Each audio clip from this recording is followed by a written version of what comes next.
लेकिन उन सबसे भी ज्यादा विशेषता किसकी है? ज्ञान की है। क्योंकि जैसे जैसे हमारा ज्ञान बढ़ता जाएगा, अब जैसे मान लो दुख के कारण ही कोई भगवान की शरण में आया तो कोई बात नहीं, आया तो थोड़ी देर के बाद जब दुख चला जाएगा तो भी उसको कम से कम ये तो अनुभूति हुई कि कोई सत्ता है जो हमेशा जब भी मैं दुख में होता हूं तो मुझे दुख से उबार लेती है। तो ऐसा करते करते करते कभी बिना दुख के भी उसकी प्रीति हो जाएगी। जैसे आपको किसी व्यक्ति से ऋण लेना पड़ता है और जब जब आपके जीवन में कोई तंगी आती है, पैसे की आवश्यकता होती है, आप उस व्यक्ति के पास पहुंच जाते हैं और जाते ही वो आपको दे देता है, और फिर जब आप के पास आता है आप लौटा आते हैं। तो ये एक केवल लेन देन का संबंध जुड़ा था आपका। लेकिन ऐसा करते करते करते करते फिर आप कभी कभी तब भी चले जाते हैं जब उसके घर में कोई फंक्शन हो, बिना पैसे के भी, और वो भी आपको बुला लेता है और आप भी उसको बुला लेते हैं। तो फिर वो संबंध शुरू तो हुआ था पैसे से, जब आवश्यकता पड़ी तब से, और उसके बाद फिर वो मित्रता में, घनिष्ठता में परिवर्तित हो गया। अब पैसे की जरूरत नहीं है तो भी परस्पर संबंध तो हो गया। तो ऐसे ही भले ही दुख के समय याद करें, भले ही किसी प्रयोजन से ही करें, भले ही जिज्ञासा भाव से करें, पर ईश्वर की तरफ मुंह तो किया हमने।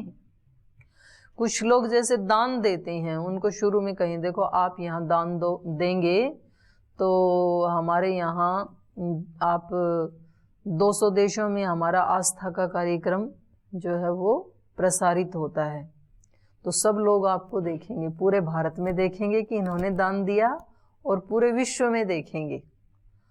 तो वो व्यक्ति कहते हैं कि ठीक है, मेरे को ना आज जब मंच पे दीप जलाया जाए उस समय आप मेरे को जाने की वो करवा देना, सुविधा उपलब्ध, और मैं 1 लाख रुपए दान देता हूँ। तो पैसे तो हैं उसके पास, देना भी चाहता है, लेकिन शर्त से देना चाहता है कि मुझे ऊपर मंच पे लिया जाए ताकि मेरे को सब देखें। तो दान तो दे रहा है, लेकिन किस भावना से दे रहा है कि मुझे सब देखें, मुझे जाने, मेरा सुयश हो। तो कोई बात नहीं, इतनी कामना लेकर के भी यदि दे रहा है तो उसका ले लेना चाहिए। तो वो 1 बार ऐसे करेगा, 2 बार ऐसे करेगा, फिर वो देखेगा कि देखो एक तो मैं इतने से पैसे देके इतनी कामना कर रहा हूँ, और यहाँ तो ये इतने लोग हैं जिन्होंने अपना पूरा जीवन ही दे दिया है सेवा के लिए और इनको कोई कामना नहीं है। तो ये इतना बड़ा सेवा यज्ञ चल रहा है तो इसमें क्या कामना करना है। तो वो प्रभावित होता है ना फिर यहाँ की सेवाएं देख के, यहाँ के प्रकल्प देख करके, यहाँ के लोगों का तप देख करके, साधना देख करके। जितना जितना उत्कृष्ट होगा उतना उतना वो व्यक्ति प्रभावित होगा। तो कोई बात नहीं, भले ही सुयश के लिए किया, अच्छा कार्य तो किया ना, तो कभी कभी फिर निष्काम भाव से भी देने लग जाएगा, आगे ज्यादा प्रभावित हो जाएगा तो वो कहेगा नहीं अभी मेरे बारे में मेरा नाम भी बोलने की आवश्यकता नहीं है, सब मेरे को उपलब्ध हो गया दे करके, मेरे को तृप्ति मिली है। तो ये तीनों ही प्रकार के भक्त, ऐसा नहीं है कि वो कोई निकृष्ट कोटि के भक्त हैं, ऐसा नहीं है, अच्छा ही है। तो दुखी भी हो गए मान लो तो फिर किसी छोटे मोटे व्यक्ति के पास जाके अपना दुख रोने से तो अच्छा है ना कि सुप्रीम के पास ही अपना दुख रोएं। तो ये तो बहुत अच्छी बात है। नहीं तो व्यक्ति क्या करता है, अपने ही जैसे दूसरे व्यक्ति के पास जाकर के रोता है, वो भी आपके जैसा ही है। अभी आप अकेले दुखी थे, अभी डबल दुख हो जाएगा। तो संसार में आपने डबल दुख की वेव्स छोड़ दी और ज्यादा गंदा कर दिया। पहले तो आप अकेले दुखी हुए थे तो एक सिंगल लहर थी, आपने भगवान के संसार को डबल गंदा कर दिया अभी। इसलिए किसी इंसान को ना कह करके भगवान को कहना चाहिए। तो इनमें ज्ञान की महिमा सबसे ज्यादा विशेष, क्योंकि यहाँ ज्ञान को भगवान अर्जुन को बता रहे हैं कि ज्ञान की महिमा इसलिए यहाँ विशेष है, इसलिए अधिक है ज्ञान की महिमा, क्योंकि योग दर्शन में भी आई ना सिद्धि, 5 प्रकार की सिद्धियां, जन्म, औषधि, मंत्र, तप, समाधि जा। तो उनमें जो समाधि से मिलने वाली सिद्धियां हैं वो सबसे उत्कृष्ट मानी गई हैं। जन्म वाली हैं वो मृत्यु के साथ खत्म हो जाएंगी, जरूरी नहीं अगले जन्म तक साथ रहेंगी फिर वो। औषधि से जो मिली हैं, औषधि खाना बंद किया तो सिद्धि भी खत्म। मंत्र से जो सिद्धियां मिलती हैं उनका भी कुछ काल के बाद अंत हो जाएगा और शरीर के बाद तो हो ही जाएगा। और तप से जो सिद्धियां प्राप्त की हैं तो तप तो शरीर से ही किया जाता है या मन से किया जाता है, तो उनकी भी अपनी सीमाएं हैं। लेकिन जो समाधि से जो सिद्धि मिली है, समाधि से वही सिद्धियां मिलेंगी। समाधि कब मिलेगी? जब सब प्रकार के दोषों का नाश हो चुका होगा, राग द्वेष आदि का। और राग द्वेष आदि का एक बार यदि नाश कर दिया हमने तो फिर वो सदा काल के लिए नाश हो जाता है। तो समाधि से मिलने वाली जो सिद्धियां हैं वो सर्वोत्कृष्ट हैं। वैसे भी सिद्धि मिल जाती हैं 4 प्रकार से। तो इसलिए यहाँ पर कहा कि जो ज्ञानी भक्त है, जो ज्ञान पूर्वक मेरी उपासना करता है, मेरी भक्ति करता है, मेरा ध्यान करता है, चिंतन मनन करता है, तो उसमें कभी भी नीचे गिरने की संभावना नहीं है। बाकी के जो 3 हैं वो हो सकता है उसका दुख मिटने पे फिर वो दूरी बना ले, हो सकता है प्रयोजन पूरा होने पर फिर वो बाय कर ले मेरे से, हो सकता है जो तीसरा जिज्ञासु है उसकी जिज्ञासा शांत हुई और फिर भगवान जी से दूरी बना ले। पर जो ज्ञानी है वो तो ज्ञान पूर्वक कर रहा है, और ज्ञान जो एक बार हो गया फिर उसको मिटाया नहीं जा सकता है। किसी चीज का हमें एक बार ज्ञान हो गया ना, तो अब उस ज्ञान को आप उसका यूज ना करें ये तो हो सकता है, उसकी उपेक्षा कर दें, पर उस ज्ञान को आप मिटा दें ये नहीं हो सकता है। आपको एक बार पता लग गया कि चोरी करना गलत काम है, तो ये तो हो सकता है कि कभी आप इस ज्ञान की उपेक्षा करके भी चोरी कर लें, लेकिन चोरी करने के बाद भी आपके अंतःकरण में आत्मा क्या कहेगी? आपने गलत किया। आपने ठीक किया ये कभी नहीं हो सकता है, क्योंकि वो ज्ञान है आपको कि ये गलत है। इसलिए जिसको ज्ञान, इतना ज्ञान जो मनुष्य शरीर में है उनको सबको है, ठीक और सही का, जिसने शास्त्र नहीं पढ़ा तो भी। तो इसलिए स्वामी जी कई बार बोलते हैं ना, अपनी अंत आत्मा की आवाज को सुनना। तो वो भी कोई भी गलत काम करता है तो उसको एक बार तो प्रेरणा तो जरूर मिलती है, और प्रेरणा सीधे सीधे शब्दों में यदि नहीं मिलती है तो महर्षि दयानंद ने कहा वहां पर भय, लज्जा ये उत्पन्न हो जाते हैं। डर लगेगा कुछ भी करने में, तो ये डर क्यों लग रहा है? हम उसको गलत मान रहे हैं इसलिए डर लग रहा है। अच्छा काम करने में तो डर नहीं लगता ना। आप ध्यान कर रहे हैं, आप हवन कर रहे हैं, तो डर लगता है क्या? नहीं लगता है, क्योंकि वो अच्छा है, आप जानते हैं अच्छा काम है। चोरी करते हैं या और कोई गलत काम करते हैं तो डर लगता है, भय लगता है, या फिर लज्जा आती है तो बंद करके करते हैं, छिपके करते हैं। किसी को सिगरेट पीनी है तो कैसे करते हैं? बच्चे मतलब जब पीना शुरू, बाद में तो मतलब वो बेशर्म हो जाते हैं तो कहीं भी पीते हैं, उसकी बात नहीं है। तो जिस समय वो अपराध किया पहली बार तो कहीं छिपके पीते हैं इधर उधर, बाद में तो लत पड़ जाती है। तो ये लज्जा क्यों आ रही थी? सबके सामने क्यों नहीं कर सकते उस कार्य को? क्योंकि हमारा आत्मा अंदर से कहता है कि ये गलत है।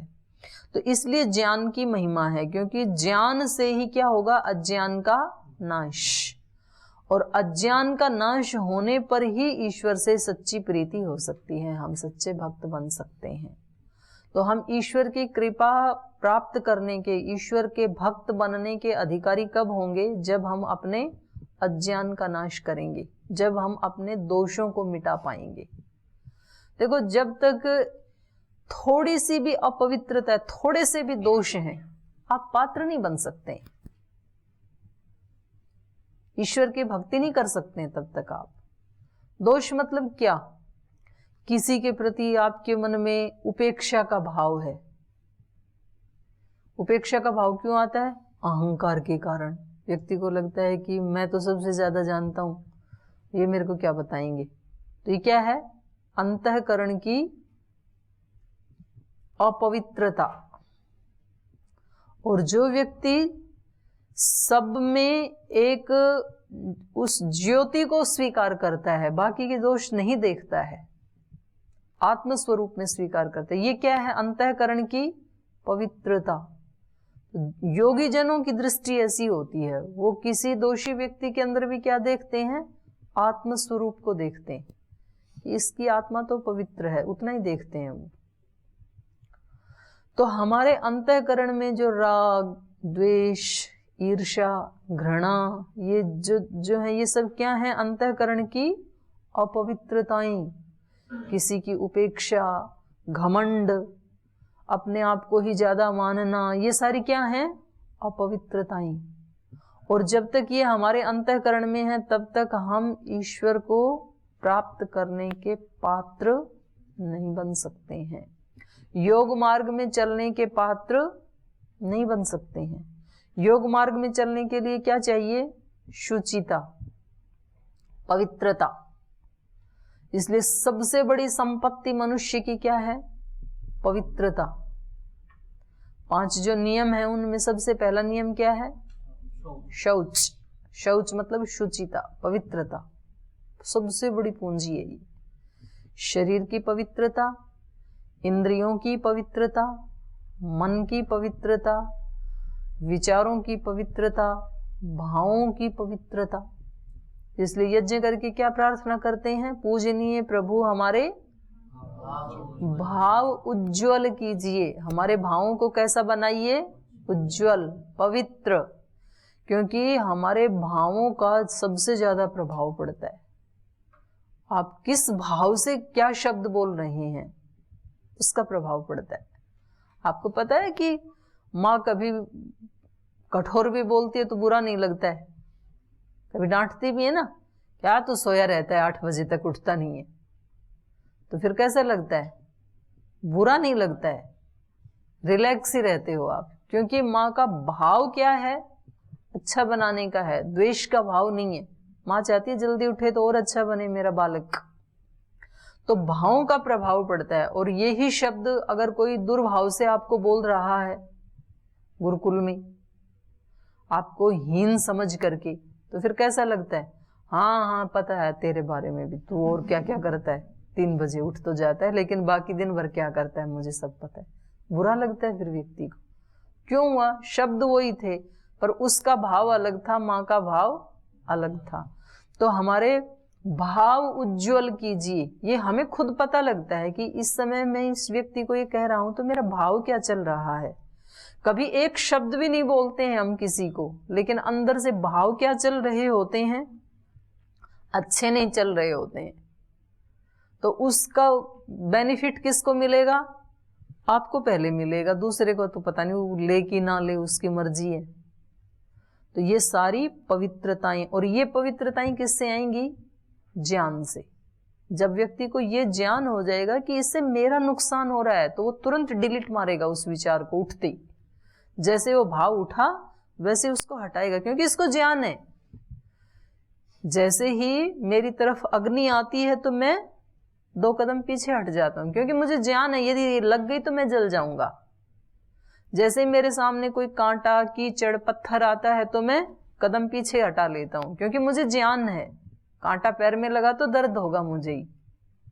ऐसे ही हमें भावों का यदि पता लग जाए कि ये जो विचार उठा, ये जो भाव उठा, ये मुझे दूषित कर देगा, मेरे लक्ष्य से, मेरे प्रयोजन से मुझे हटा देगा, तो फिर हम 1 कदम पीछे हट जाएंगे, वहां हम झगड़ा नहीं करेंगे।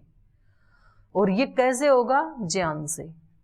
जैसे जैसे ज्ञान बढ़ता जाएगा, इसलिए यहाँ ज्ञानी की विशेषता कही है, क्योंकि ज्ञान ही हमारी रक्षा करता है। ज्ञान नहीं है तो व्यक्ति, सारे उल्टे काम किससे होते हैं?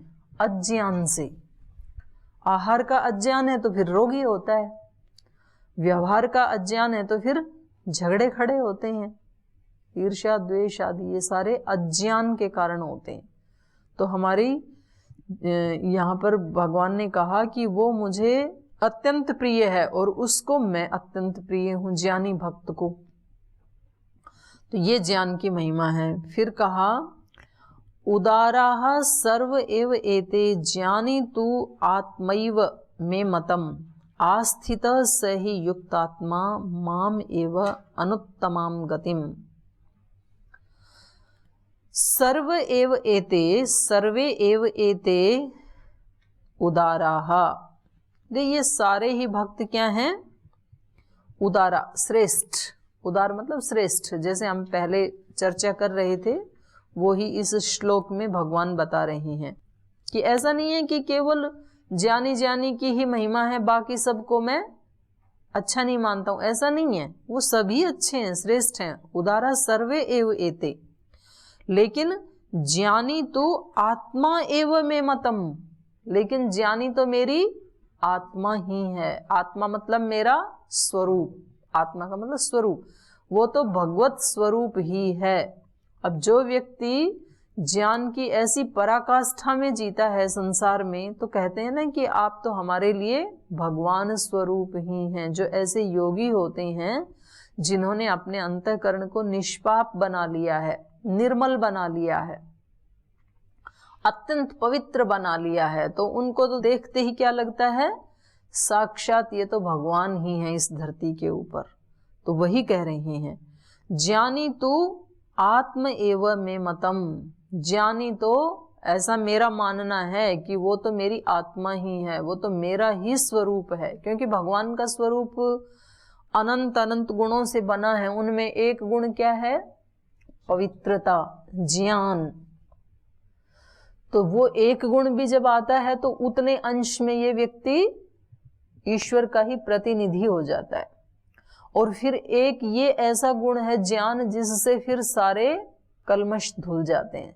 ज्ञान से फिर उससे सारी राग द्वेष ये सब हट जाएंगे। तो इतनी बड़ी ये ज्ञान की महिमा है। बाहर तो हमें पता लग जाता है, अंदर हमें पता नहीं लगता है।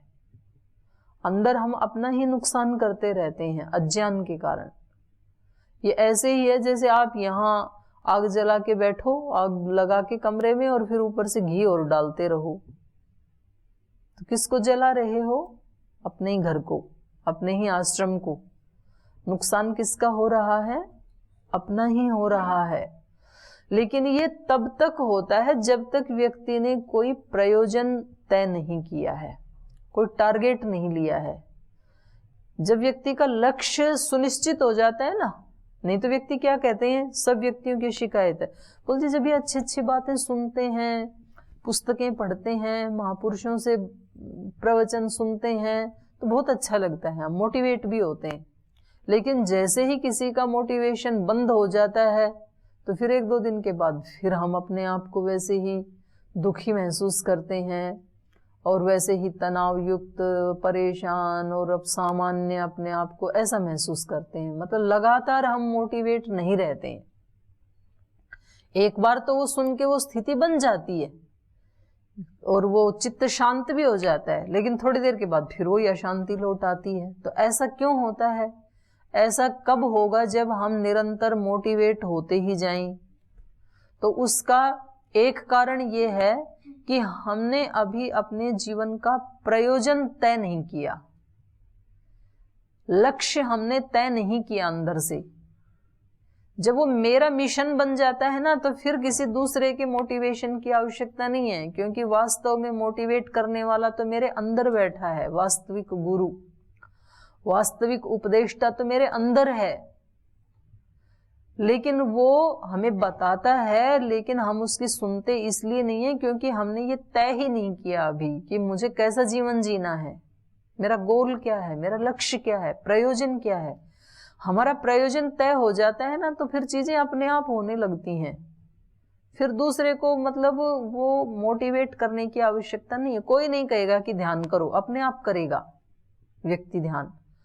कोई नहीं कहेगा ध्यान के अतिरिक्त समय में कि इस समय भी आप जागरूक रहो, अपने आप जागरूक रहेगा। वो खुद वो सिक्योरिटी अपने आप बन के रहेगा 24 घंटे, अपना ध्यान खुद रखता है, क्योंकि प्रयोजन तय हो गया है।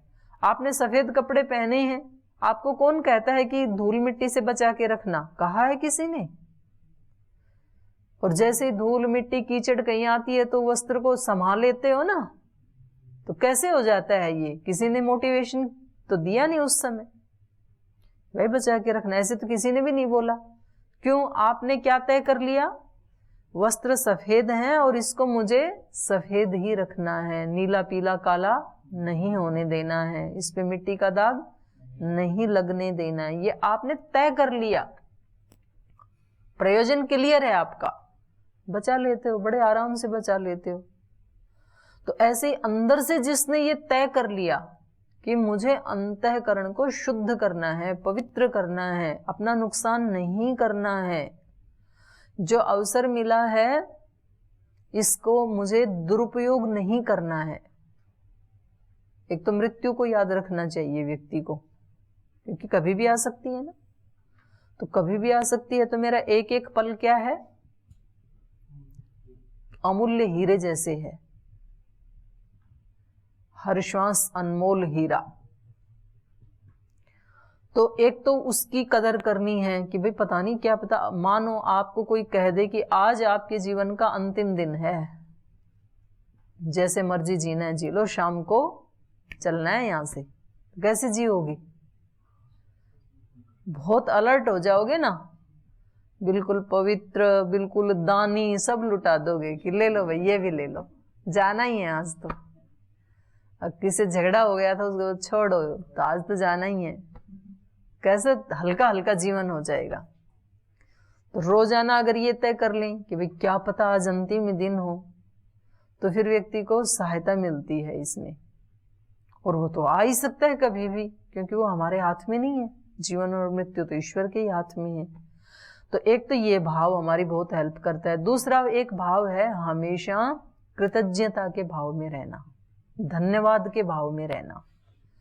जो मिला है उसके लिए हमेशा धन्यवाद। व्यक्ति की दृष्टि होती है जो नहीं मिला है उसके ऊपर, जितना मिल गया वो तो गया, उसकी कोई गिनती नहीं है। जो नहीं मिला, जो पेन आपके पास नहीं है उस पेन की कामना रहती है चित्त में, ऐसा पेन मेरे पास नहीं है। जो वस्त्र नहीं मिला उस वस्त्र की कामना रहती है। जो खाना नहीं मिला उस खाने की कामना रहती है। जो फल नहीं मिला उस फल की कामना रहती है, ये वाला फल नहीं मिला और तो मिल गई। तो हमारी दृष्टि, जैसी गाड़ी नहीं है व्यक्ति के पास उस गाड़ी पे दृष्टि है अपनी, जो चला रहा है उसके लिए कृतज्ञता नहीं होती। तो पड़ोसी के पास तो वैसी गाड़ी, मैं भी ऐसी गाड़ी लाऊंगा। जो मकान अभी नहीं बना है उस मकान पे दृष्टि होती है।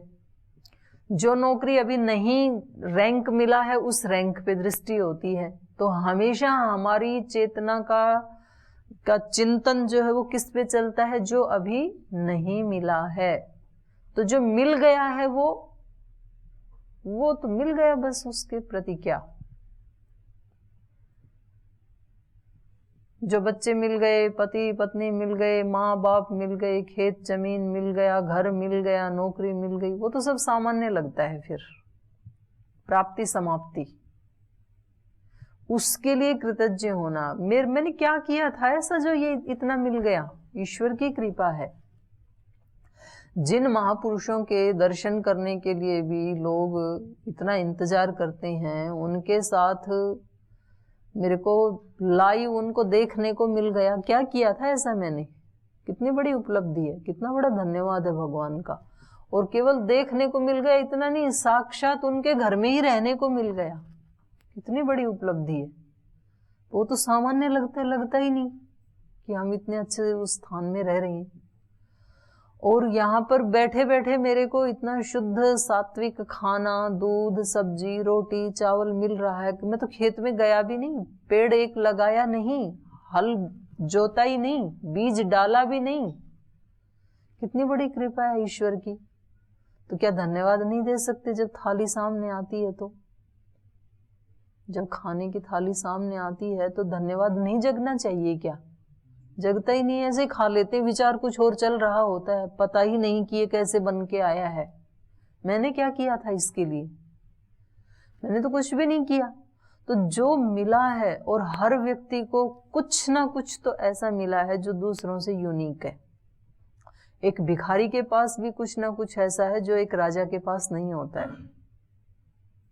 पर हमारा फोकस कहाँ है, इसके ऊपर हमारा फोकस होता है। दूसरे के पास जो है और मेरे पास जो नहीं है, वहां फोकस होता है। उसको इतना मिल गया, मेरे पास ये नहीं है। दूसरे को इतना सम्मान मिल गया, मेरे को नहीं मिला। तेरे को जो मिला उसके ऊपर भी तो फोकस कर। तो ये सारा कैसे हो सकता है? ज्ञान से। जब व्यक्ति को ये ज्ञान रहे, तो ये दो भाव बहुत महत्वपूर्ण है ज्ञान को बढ़ाने के लिए। एक हमेशा कृतज्ञता का भाव, धन्यवाद का भाव। सुबह उठते ही धन्यवाद दो भगवान का, खाना खा के भी धन्यवाद दो, क्योंकि रात को बहुत सारे लोग सोए थे और सब नहीं जगे। उनमें से कुछ तो ऐसे हैं जो सोए के सोए ही रह गए। भगवान की कितनी बड़ी कृपा है, आप जग गए, उठ गए, एक दिन मिल गया जीने को। उठते ही धन्यवाद, दिन भर भी धन्यवाद, कुछ खाने को मिला तो भी धन्यवाद, कुछ पढ़ने को मिला तो भी धन्यवाद। अब मेरे को आचार्य बनाने में कितने लोगों का पुरुषार्थ, कितने लोगों का सहयोग, कितने लोगों की कृपा, और आपको तो फ्री में पढ़ा रही हूं। तो क्या धन्यवाद का भाव नहीं जगना चाहिए? जगना चाहिए। आपने तो कुछ भी नहीं किया मेरे लिए, किसी ने किया। तो पढ़ते हैं तो धन्यवाद का भाव, पढ़ाते हैं तो धन्यवाद का भाव। इन ब्रह्मचारियों को यहाँ एकत्रित करने के लिए, ये मकान बनाने के लिए मैंने तो कुछ भी नहीं किया। अगर मैं आपको घर से पकड़ पकड़ के लाती, प्रेरित करके, तो कितना पुरुषार्थ करना होता मुझे, और तब पढ़ाती आपको। मुझे तो बड़े आराम से बैठे बैठे मिल गए कोई मेरी बात सुनने वाले। तो क्या आप लोगों को देख के मेरे अंदर धन्यवाद का भाव नहीं जगना चाहिए? जगना चाहिए। इसलिए मैं तो आते ही प्रणाम करती हूँ आपको, ब्रह्म स्वरूप समझ करके, मंत्र बोलते ही। तो हर पल हमारे अंदर जो हमें प्राप्त हुआ है, खाते समय, पढ़ते समय, सोते समय, बैठते समय, जिस जमीन में आप बैठे हैं, जिस चेयर पे आप बैठे हैं, माने प्रति पल धन्यवाद का भाव। और फिर आप देखना एक ही दिन जी करके वो दिन कैसा होगा, वो जीवन कैसा होगा।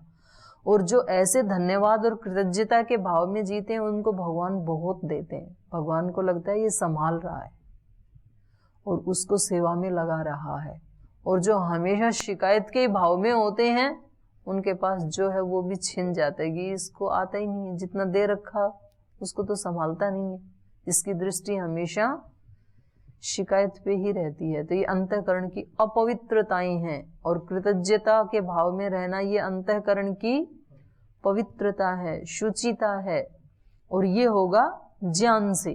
तो इसलिए इन्होंने कहा, उदारा सर्व एव एते ज्ञानी तो आत्मा एव में मतम। मेरा मानना ये है कि ज्ञानी तो मेरी आत्मा ही है, वो तो मेरा ही स्वरूप है।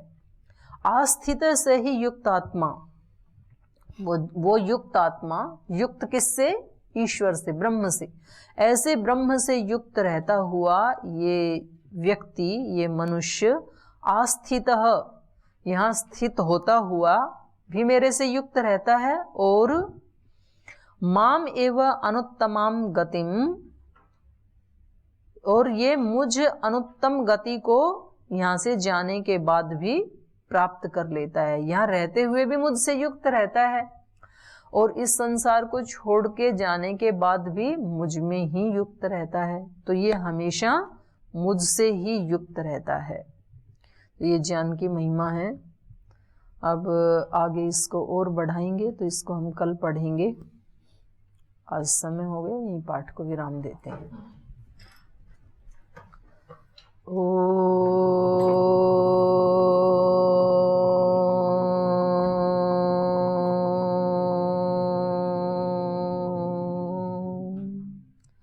शांति शांति शांति।